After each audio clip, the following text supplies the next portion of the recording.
Assalamu alaykum hörmətli görürmənlər. Görüvatqanlar Erkin Asiya Radiosu Uyğur bölümünün nəzər proqramısı. Mən Alim. Biz bugün 19 və 20 may günləri Xitayning Xi'an şəhərində içilgan Xitay bilan O'rta Osiyodagi 5 dövlət arasındakı ali yığın üstüdə söhbət elib barımız. Biz bu münasibət bilan Dünya Uyğur Qurultayının İcraiya Komitetining müavin rəisi Elşad Həsən əpəndini bu söhbətə layiq təklif qıldıq. Elşad əpəndi, onda söhbətimiz xoş gəldiniz. Rahmat, hoş geldik. Bundan sonra Elşad əpəndi, bu Amerika başlıq 7, yəni G7 dövlətlərimi 20-ci isla bula Xitayğa qandaq hamda taqabul qilish to'g'risida nəhayət mühim xalqaralıq yığın açdı.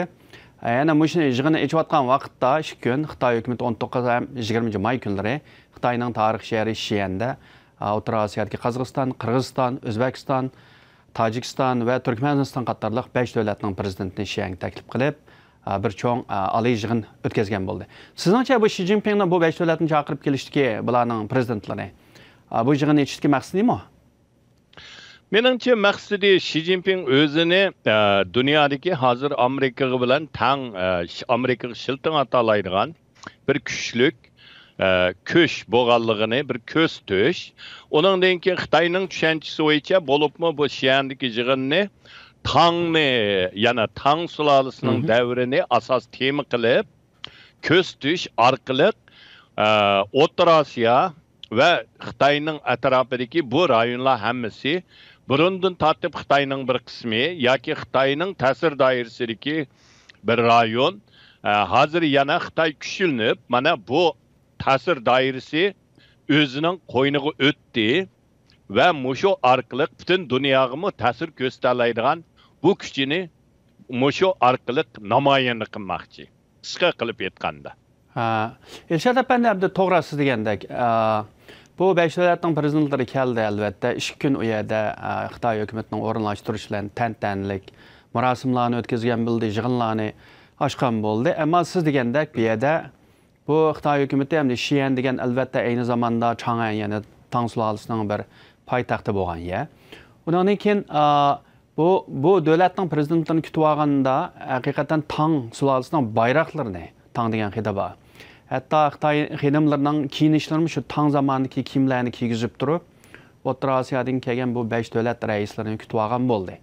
Sizningcə əgər şu Amerika başlıq G7 dövlətinin rəhbərləri Xitay hökuməti təklif qilgan bolsa, ma'lum bir yuqori dərəcəli görüşkə, ularni şu Tang bayrağını götürüb Xitay qızlarını Tang kiyindirib, şunda kütüb alğan bolamdı? Onda bo'lmaydi. Menimcha bu yerda g'arb dunyosiga bo'lgan Xitoyning pozitsiyasi o'xshamaydi. Xitoy o'zining ta'sir doirasidagilarga bo'lgan pozitsiyasimi o'xshamaydi. Masalan, bu daqi shu O'rta Osiyoning 5 davlatini ko'rishgan vaqtida bu yerda ba'zilar men qaradim, matbuotlarda menda bir savol chiqqan. Bu bo'lsa, nima uchun bu 5 davlat bilan ayrım-ayrımda halatta bayanat e'lon qildi. Ayrım ko'rishdi. Masalan, Xi Jinping 5'ini taklif qildi. Xi'an summit dedi. Lekin 5'i bilan ayrım-ayrım ko'rishdi. Ayrım-ayrım ko'rishda masalan, birinchi bo'lib Xitoyga borgan Tojikistonniki Rahmon bilan 3-chi ko'rishdi. Ammo ikkinchi bo'lib borgan To'qayev bilan birinchi bo'lib ko'rishdi. Bu yerda ko'rishning bir tartibi bor. Onundan keyin ko'rishgan vaqtida ayrım-ayrım. Masalan, Qirg'iziston bilan kelishi bayonotida Xitoyning yana atalmış Xinjiangdagi siyosatini Qirg'iziston qo'llaydiganligini buni jakarladi. O'zbekiston bilan bo'lgan kelishimizda Xitoyning neft turbusining bexatarligini kapolat qilishni so'zlashibdi. Alohida ta'kidlagan.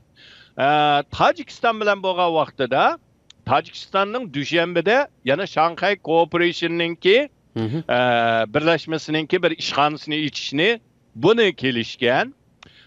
Onundan keyin harbiy manevr, birlikda harbiy manevr o'tkazishni bularni deyishgan. Ammo Qozog'istonga masalan Xi'anda bir konsulxona ichishga yo'l qo'ygan. Onundan keyin Ostonadagi Qozog'istonning xalqaro bozoriga mablag' selib buni jonlantirish va qozoq savdogarlariga, Qozog'istondan kelgan savdogarlarga Xitoyda savdo fursat berish qatorliq bunda kelishgan. Bu yerda nima uchun birga kelmaydi deganda buningga yana bir masalani bunda selishtirsak bo'ldi. Bu bo'lsa Janubiy Sharq Osiyosida yana ASEAN degan davlatlar bor. Malayziya, Filipin, Indoneziya.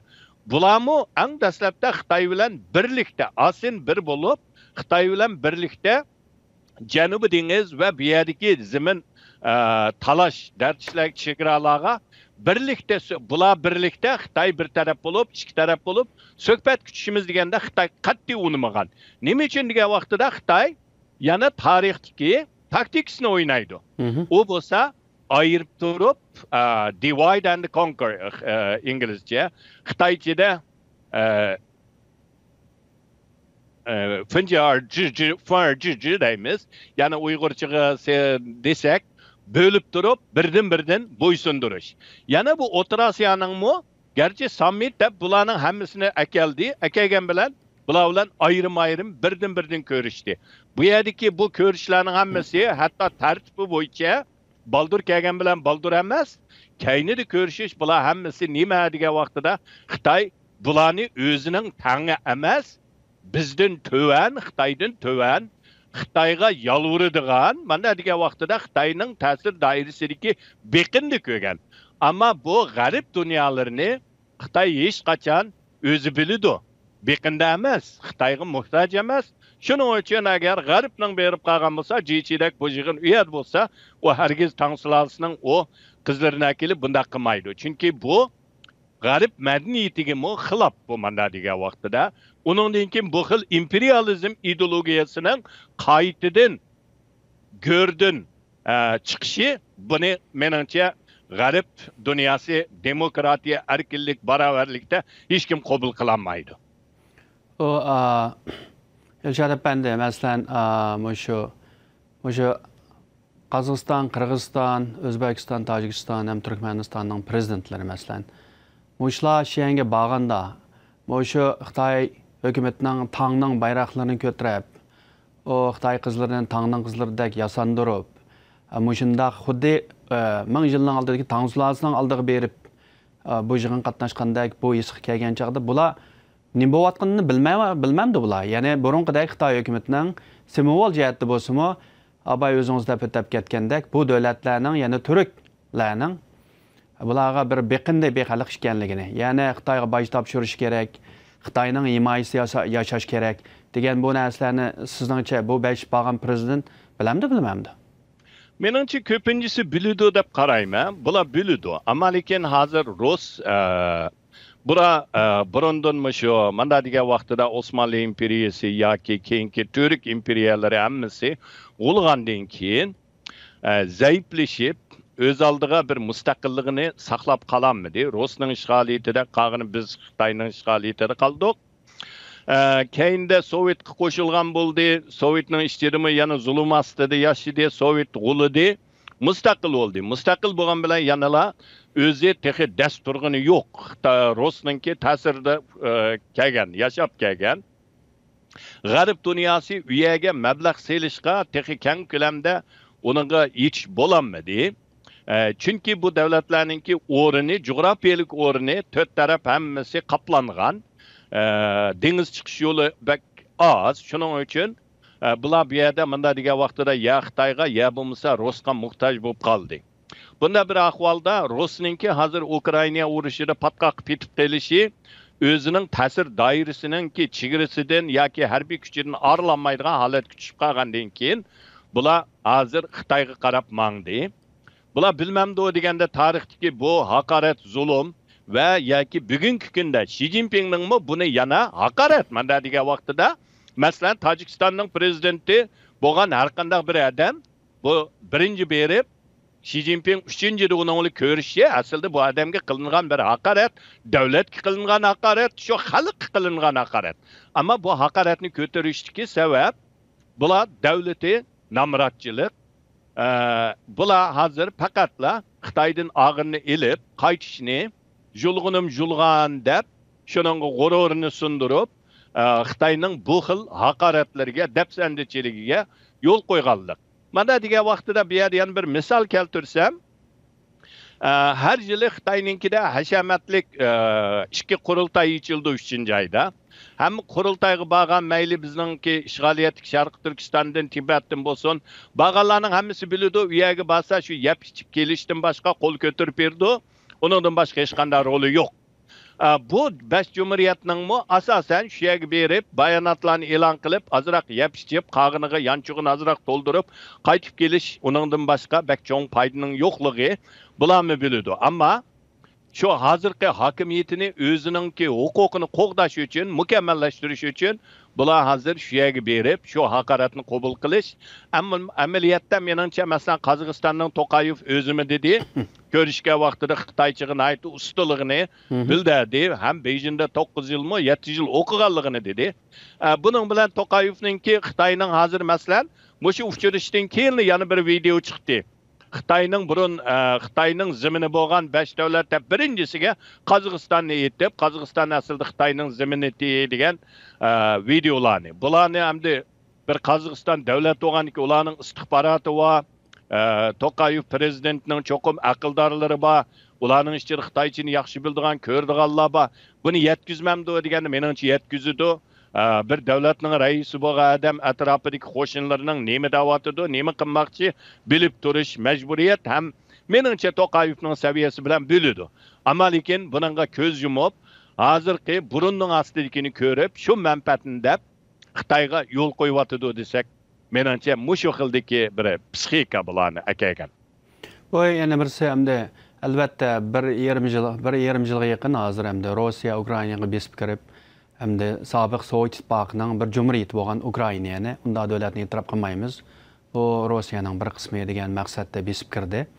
Albatta Rusiya prezidenti Putinning burunqi Sovet İttifaqını asliga keltirish. Yani şu arzusu ümidining bağlığı nəhayət jiq mətbuatlarda uzun yaq təklif qılıb kelməkdə.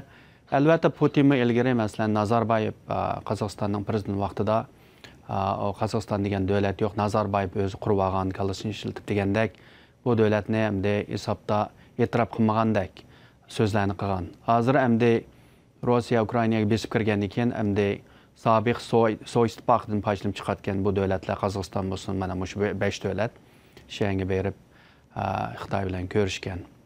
Shunaqa bo'larmi, sizningcha bu urushdan keyin nihoyatda cho'chib ketdi hozir.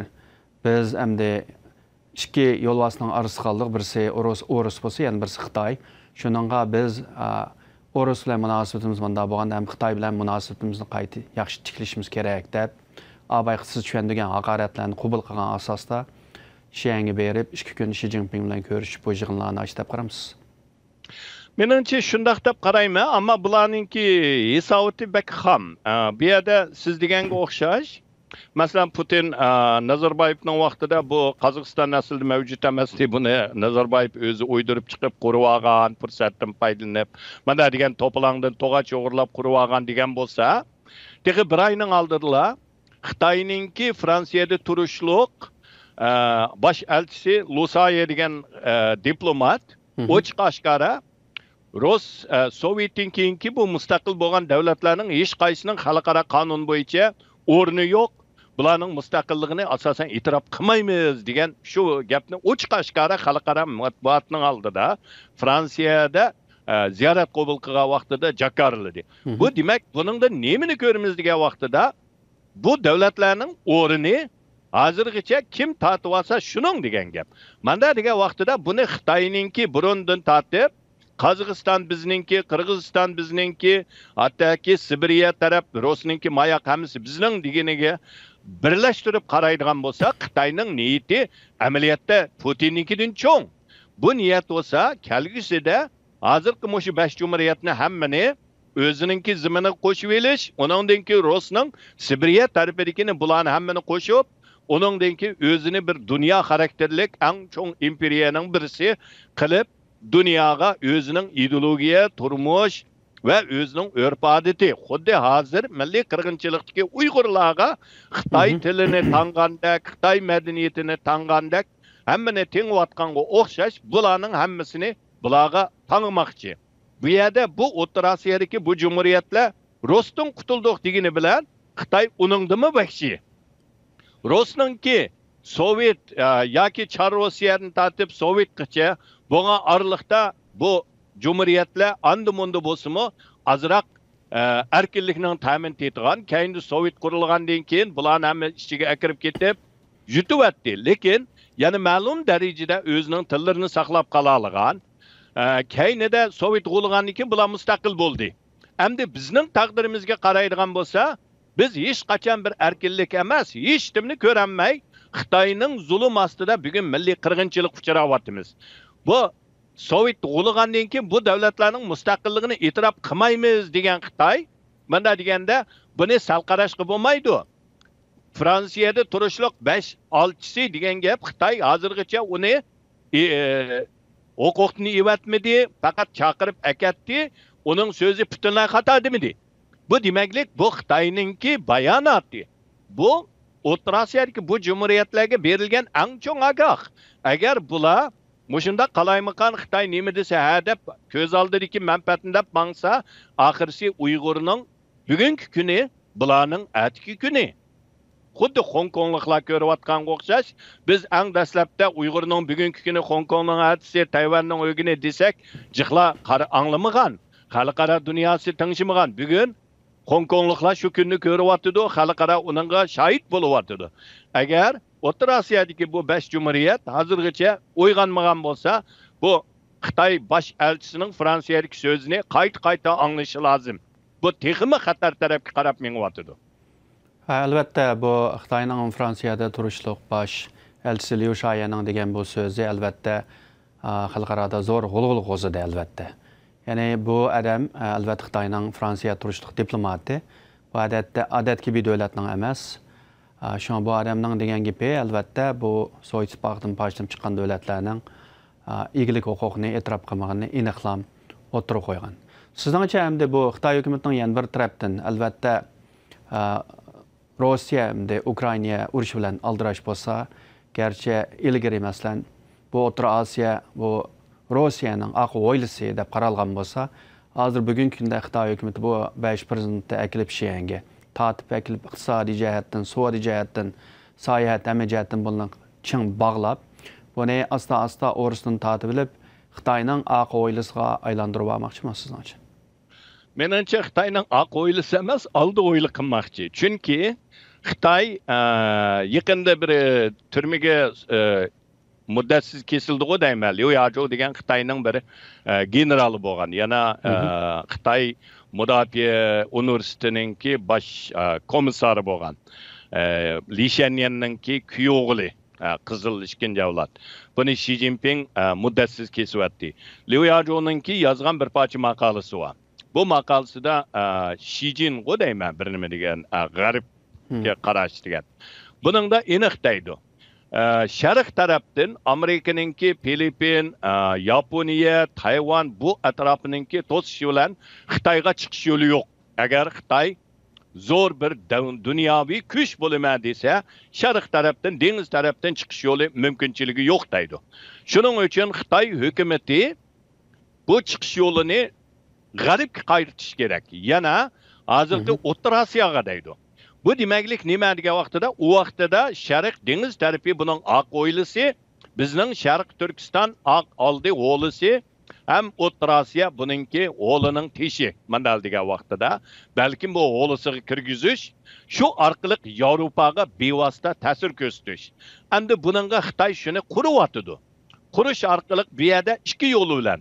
Birisi bo'lsa Qashqar orqali Pokistonga chiqish, Gwadar orqali Arab ellari manda Yevropaga. Yana birisi G'ulji tarafdan Qozog'istonga kirish, Qozog'iston orqali Rosma va Sharqiy Yevropa, bu yoq bilan Yevropani bu taraflarga ta'sir ko'rsatish. Shuning uchun Xitoyning hozirgi bu siyosatida uningki yaqindan chiqqan yana bir xabar bor. Masalan, sizlar eng yaxshi bilasizlar.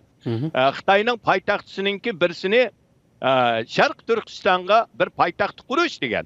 Bu Manchingning vaqtidan tatib chiqqan gap. Balkim ba'zilar diqqat qilmagan.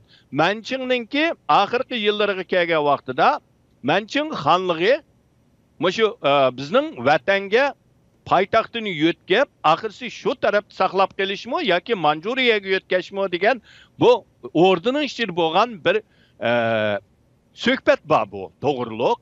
Şunun üçün Xitayninki hazırki bu davrda yana bizning Sharq Turkistonga bir poytaxt qurish, buningga yetkilish degini meningcha Xitoy yana O'rta Osiyoni o'zininki oldi o'yli qilish ham buni bir mana degan vaqtida Yevropaga ta'sir ko'rsatishdagi bir oldingi akop qilish shuni ko'zlayotdi. Shuninga bu yerda Xitoyning niyati nihoyatda cho'ng. Bu niyat bo'lsa oldi bilan bizning vatanni butun Uyg'urlarni milliy qirg'inchilik orqali yo'qitib bo'lgandan keyin bu yerdagi erkin yoki qarışıq bildirdiğini hammani yo'qotsa, uningdan keyin qadamma-qadam Qozog'iston, O'zbekiston, Qirg'iziston bularni oldi o'yli qilib, Pokiston hozir asosan Xitoyning qo'yniga kirib bo'ldi. Faqat nom jihatdan uni bir mustaqil davlat deganimiz bilan iqtisodiy jihatda bog'lanib bo'ldi. Bu yerda Tojikistonmi bog'lanib bo'ldi desak bo'ladi. Qolganlari yana ma'lum darajada o'zininki mustaqilligini saqlab qo'yapti, ammo iqtisodda bog'lanyapti. Shuninga mushu xilda mangsa, oxirsi Xitoyning oldi o'yli bo'ladi. Bu vaqtida bu davlatlar uningdan keyin yana pushaymon qilgan vaqtida meningcha u vaqtida pushaymonga darmon yo'q, o'rin topgan olmaydi.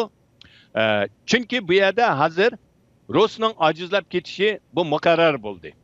Bunda bir sharoitda Xitoyning bu hozirgi sharqdan chiqimiz degan yo'lini yo'tkab g'aribga qo'yishi, milliy qirg'inchilikni ep berishimi bizning vatanda bu tasodifiy emas. Xitoyninki bu sharq tarafdan chiqolmaydiganligi ko'z yetganligidan shuning uchun bu g'aribga o'tkayotir. Xitoy o'zi bir quruqliq armiyasi, hakimiyatmi, quruqliq hakimiyat bu dengiz madaniyati bilan bak jiroq. Dengiz madaniyatiga ko'nib bo'lanmagan. Mana degan vaqtida dengiz madaniyatini biz erkinlik, barobarlik, hozirgi zamonning oldi desak, bu quruqligi Xitoy vakildiki bir chirik hakim mutlaq bir odamninki so'rig'idiki bu tuzum. Buningda qonun yo'q, adolat yo'q, barobarlik yo'q. Shuning uchun bular bu sharqdan chiqolmagandan keyin g'aribga qarab yo'tkilyapti. Shuningga men uni oldi o'ylisi qilmoqchi deb qarayman. Rahmat. U endi mushu yangi bo'lgan 5 prezident endi ularning davlatiga albatta bu Xitoyning endi hozirgi siz degandek agar Xitoyning maqsadi mushu O'rta Osiyoni o'zining oldi o'ylisiga aylantirib, kelgusi qadam bog'lab mustamlik qilish, kengayish niyati bo'lsa, sizningcha bu tahdidni bu 5 davlatning rahbarlari ko'mamdi? Meningcha ko'rdim, ko'maydi emas, ko'ryapti. Shuningga masalan men bugun texi yana bir Qozog'istondan qozoq qarindoshlarning ishlagan bir videosini ko'rdim. Nayti hajvi ammo bu yerda degim keldi. Bu videoda deydi, burun 70 yil rus so'zildik. Endi yana 100 yil Xitoy so'zlaydigan o'xshaymiz, Xitoylar kelishga boshladi deb. Chunki Qozog'iston bilan hammamiz bilamiz, oldin qoidalar Xitoyning fuqarosi vizasiz kelishim qilgan. Biroq ketimki Qirg'iziston bilan bo'lgan kelishimning ishtiriki bir qismi Qirg'izistonga Xitoy fuqarolari vizasiz kelishni Qirg'iziston talab qildi debdi. İki taraf bunu o'ylashayotganligi. Shuning bilan buning bilan hamda mana degan vaqtida keng ko'lamda bu yerga kelgandan keyin hozirmi Qozog'iston, Qirg'iziston bu yerlarda xeyli keng ko'lamda Xitoy nüfusi ko'payyapti. Har xil usullar bilan savdo sanoat, shirkat, zavod qurish va to'y qilish, nikohlashish shu usullar bilan bular kelib bu yerda nüfusini ko'paytiryapti. Nüfusi ko'paygandan keyin biz hammamiz bilamiz. Bular o'zining madaniyatini boshqalarga tanıdı. Xuddi Amerikaning Los Angeles Xitoy shahri, New Yorkdagi Flushing degandek Xitoy shaharlariga borsa, xuddi Xitoyga borgandek bo'ladi. Hech qachon Amerikada yashaganini his qilmaydi inson. Shuning o'xshash bular borgandan keyin buni tanıdı. Bu xatar meningcha mavjud. Şu 5 davlatdagi xalqning hammasi buni ko'ryapti. Shuning Qirg'izistonda, Qozog'istonda xalqning noroziligi, namoyishlar yuz beryapti Xitoy qarshi. Bugun hozir men deganga o'xshash bu videolarning chiqishi tasodifiy emas. 70 yil rus so'zlagan bo'lsak, hamda 100 yil Xitoy so'zlamdoq degandek so'zlarning hajviy bu ishlashi, demak xalqdagi bu andish kuchli. Xalqda bu andish bo'lgan yerda ziyoli va davlat amaldorlarida bu bor.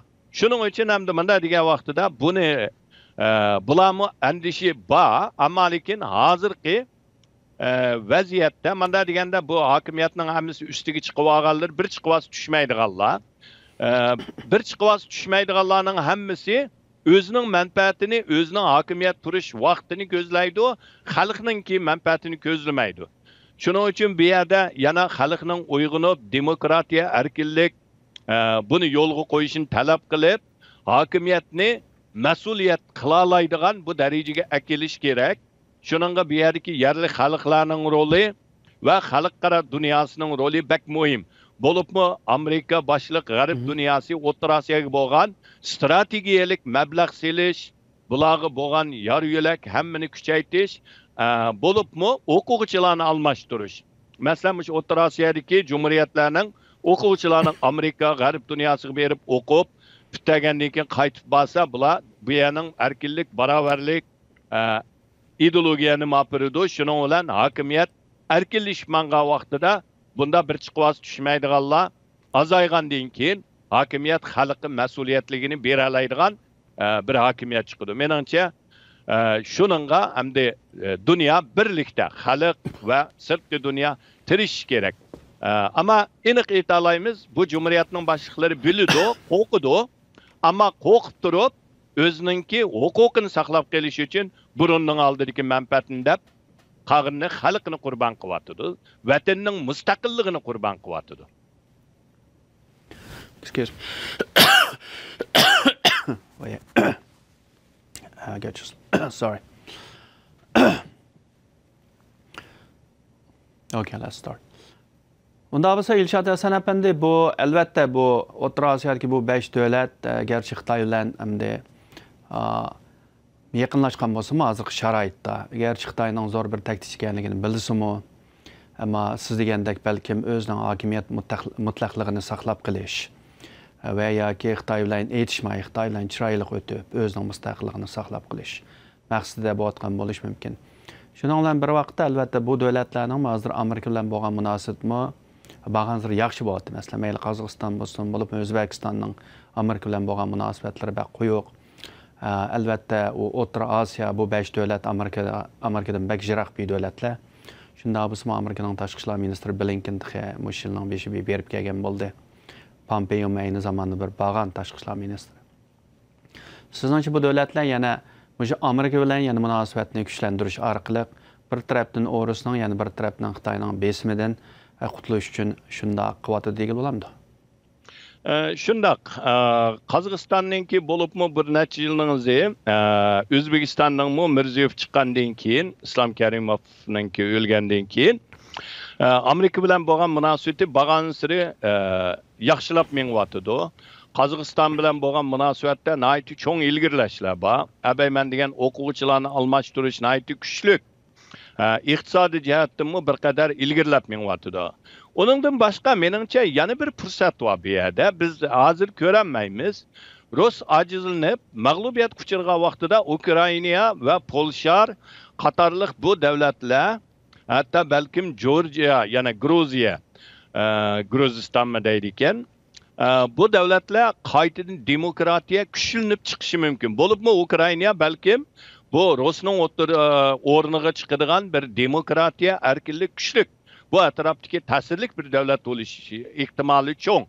Bunda bo'lgan vaqtida bu atrofdagi O'rta Osiyo davlatlarimi qaytadan jon kirib, bular bilan birlashib, demokratiyaga menish orqali o'zininki mustaqilligini, o'zining davlatining gullanishiga qaytadan bir o'ylanib yo'lni tutish ehtimolimi bor deyman. Hamda buningga Yevropami a tarafdan agar Ukraina muqimlashib urush tugisa, Yevropa Ukraynaga, Gruziyaga, Polsha, mush atrofdagi davlatlar kelishi bilan Qozog'iston, O'zbekiston, Qirg'iziston bu davlatlarga stanlarga nayti tizda tayyor bo'lib bo'lgan bu poyezd yo'llar bilan kelalaydi. Shuning uchun mana degan vaqtida O'rta Osiyodagi bu jumhuriyatlarmi bu fursatdan foydalanib qaytadan Yevropaga yo'l ochilib, Yevropa va G'arb dunyosiga yuzlanish, shu orqali o'zining davlati va to'rik madaniyati damdoq yoki o'z har birisining ayrim milliy madaniyatini gullantirish, mustaqilligini mukammallashtirish, iqtisodini yaxshilash bu tarafga qarab mangdi. Bularmi shuningga nayti ustulik bilan meningcha bir tangpungliq o'yin o'ynayotdi. Rossiyaningki oqibati Ukraina urushining oqibati zodi qayerga bordi, bular kuzatyapti. Masalan, bular bo'libmi Ukraina bilan Rossiyaning urushida betaraf tutib olgan bir xil ahvolni ko'ryapmiz. Rossiyaga ochiq oshkor yordam qilgani yo'q. Ama lekin mayli To'qayev bo'lsin, mayli Mirziyoyev bo'lsin, bularning da'vatini mustaqil bir davlatning egilik huquqiga hurmat qilish. Bu mana deganda agitib turib Rossiyani ayiblash va Xitoyni ayiblash. Garchi bu qitim qishani ko'rishda Xitoyningki Tayvanga birligini amalga oshirishini qat'iy qo'llaymiz, u bu degan bo'lsa-mu, ama bu yerda bularningki Ukrainaga bo'lgan mustaqilligini hurmat qilish, xalqaro qonun bo'yicha uningga hurmat bildirish, bo'ysunish deyish orqali Rossiyani ayiblash bilan birga Xitoyni ayblayotdi deb tushansakmi bo'ladi buni. Ama bu hamda ochiq oshkora emas. Chunki agar Xitoy Tayvanni majburiy birlikka akilma degan bo'lsa, Qozog'istonni birlikka akilma dalalaydi. Buni Qozog'istonning rahbarlari biladi, O'zbekistonning bildi, Qirg'izistonning bildi, Tojikistonning bildi. Shuning uchun bularning hammasi buningda nayti bir nazuk, hozirgi ahvolda iqtisodini mang'uzish kerak, davlatni mang'uzish kerak. Shuning uchun bular sim ustida mangandek bir tangpongliq o'yin o'ynayotdi. Abaqi misolimni yana bir qayta olsam, har bir Xitoyningki her bir yılda içildiğin 3. aydaki xalq qurultayiga bağan vakiller hammasi yana bir qitimda baralamdı, baramamdı özü bilmeydi. Ama şu bağa vaqtida her bir gapga diqqat qiladigan, qachon qo'l ko'tiradigan, kimga ko'tiradigan hammani simni dasab mangandek, sim to'g'rida yo'l mangandek mangidi. Bu O'rta Osiyoning 5 jumhuriyatimi shuningga o'xshash Putin bilan ko'rishganda bir oyning oldida deyman, Putin bilan bir ko'rishdi bular. Bağa vaqtidami Putinni ranjitmaydigan, uningga ko'ngilni xo'sh qiladigan gaplarni qilish, Xi Jinpingga berib Xi'anga borganda u yerdami uning ko'nglini xo'sh qilib, uning hashamatiga ma'qul deb haqoratni jutib etib, ammo lekin bularmi nayti ustulik bilan tangpongliqni saqlab, g'arib bo'libmi Amerikaga bo'lgan munosabatiningki yaxshilanishi, demak bularda o'sharlik bor degan bu narsa. Shuningga men bularni uqmaydi yoki bilmaydi bu suiqasdni desa men bak ishonmayman. Birincisi bularning buningga ma'qul deyishidiki, birisi o'z davlatining iqtisodiy jonlantirish kerak, o'zining hokimiyatini mukammallashtirish kerak, sakindan tushmasligini saqlab qolish uchun azroq bo'lsa-mu bir narsani akilib bozorga selish kerak. Shuning uchun bular mushu o'yinni o'ynayotdi. Aciz davlatlarning hammasi mushu xil siyosiy sahnlarda simdi mengib o'zininki azroq bo'lsin manfaatni qo'g'dash bularningki tutgan yo'lining birisi. Shuningga o g'aribga yuzilnishi meningcha bir kelgusi, go'zal kelgusiningki ifodasi deb qarayman. Oxirgi savol, bu albatta bu Xitoy hukumati 2017 yildan boshlab hozir 6 yil mobaynida hamda Amerika hukumati boshliq G'arbning 10 necha parlamenti birlikda hamda Xitoy hukumati Uyg'urlarni asos qilgan Qozoq, Qirg'iz, O'zbek, Tatar, bizning vatandagi barliq Turkiy musulmon xalqqa qarshi irqiy qirg'inchilik ham insoniyatga qarshi jinoyat ilib beryotdi deb ayblagan bo'ldi. Bu 6 yil mobaynida bu 5 davlat O'rta Osiyodagi meclisine girip çıkıp Xitoyni bu to'g'risida qattiq ayıplığın yok. Albatta bu yerda hamda Xitoy hukumatining irqiy qirg'inchiligiga eng kuchli shaklda duch kelayotgan millat Uyg'ur. Buningdan Qozoq, Qirg'iz, O'zbek, Tatar, Tojiklar va albatta Turkmanlar bizning vatanda asosan yo'q. Shunda bo'lgani ekan, masalan, Uyg'urlarga albatta bu O'rta Osiyodagi bir davlatlar, Turkiya asos qilgan holda Uyg'urlar iyiga chiqsa bo'ldi. Biz qinimiz bir, dinimiz bir, millatimiz, tariximiz bir degan umidni kutgan bo'lsa-mu, unda bir umidni bermadi bu davlatlar. Ammo masalan Qozoqlar bor bizning vatanda, Qirg'izlar, Tojiklar, O'zbeklar, Tatarlar degandek emas bor. Ular hech bo'lmagan chog'da bizning bir davlatimiz bor. Bizga iyiga chiqadi deb nurg'unlar shuni orzu qildi. Masalan, nurg'un Qozoqning grajdani bo'lib, Xitoyning lagerida yotgan, masalan, nurg'unlar Qozog'iston hukumati Xitoy bilan yangichida kelishib, Qozog'istonga chiqarib olgan bo'ldi. Garchi ochiq-oshkora bu irqiy qirg'inchilikni e'tirof qilmasmi, Xitoyni ayblamasmi, hamda nurg'un qozoqlarning Qozog'istonga qaytib kelishiga hamda belgilik rol o'ynadi. Qirg'iziston, O'zbekistonlarga qolgan bo'lishi mumkin, uni aniq bilmaymiz. Ammo hozir hamda bu, ya'ni bu 5 davlatning raisi, prezidenti berib Xi'anda Xi Jinping bilan ko'rishib, andan keyin nurg'un kelishimlarga qo'l qo'yib, bu yerda o'zining qon qarindoshlari to'g'risida hech qanday bir ovoz surmay, Xitoydan olgan foydani olib, 30 kunlik vizni kelishimga kelishib, bunday qilishi sizningcha nurg'un masalan shu qolgan millatlarning orasidami, masalan, irqiy qirg'inchilik duch kelayotgan. Bu bizning davlatlarimiz bizni setyapti degan bir tushuncha bor. Sizningcha hamda Xitoy hukumati, shu 5 davlatning prezidentlari Xitoy hukumati bilan bir normal munosabatni, ya'ni do'stona munosabatni saqlab qolish uchun, Xitoyning kelgusida hamda shu davlatlarni bir mustamlaka qilmaslik uchun, shu o'zining qon qarindoshlarining bugungi kunda irqiy qirg'inchilikka duch kelishiga ko'z yumdi degan bo'lamdi. Albatta degini bo'ldi. Albatta bu yerda hammasi mushu mayli Mirziyoyev bo'lsin, prezident bo'lgandan keyin Makkaga bordi, To'qayev Makkaga bordi, shu yerga berib bular hammasi haj qilib keldi. Haj qildi degan gap bular hammasi o'zini garchi kommunizmda cho'ng'igan bo'lsin, musulmon deydi deb tushunaman. O'zini cho'qim musulmon deb hisoblaydi. Musulmonlarning e'tiqodidirmi, islomdimi haqni so'zlash, haq tuturish bu vojib. Bu islomningki aqidasining bir qismi. İnsaniyatning bir qismi, qarindoshlikning bir qismi, haqni haq so'zlash. Uningdan keyin bu Uyg'ur milliy qirg'inchiligini faqat Uyg'urlar emas. Masalan, Qozog'istonda bizning vatandan ko'chib borgan qozoq qarindoshlar bor. Bularningki ko'pinchisining urug' tuqqanlari shu yerda tutilgan. Hattoki ta hozirgacha, masalan, mening biladiganim Qozog'istonning Olmata va Ostonada namoyish qilayotgan bir necha oila qozoq qarindoshlar bor. Bularning ichida bir bolaninki dadasini urib turmada o'ltiryapti. İki inisi bilan anasi hozirgacha izdiraksiz. Qozog'iston hukumati bularninki bu qarindishimizning ota-onasi anasi va ikki inisining ahvolini ta hozirgacha uqib berolmagan. O'z vaqtida Qozog'iston mustaqil bo'lgan vaqtida Qozog'istonning shu vaqtida Nursulton Nazarboyev bu butun dunyodagi qozoqlarning makoni, uyi, vatani degan. Qani vatan?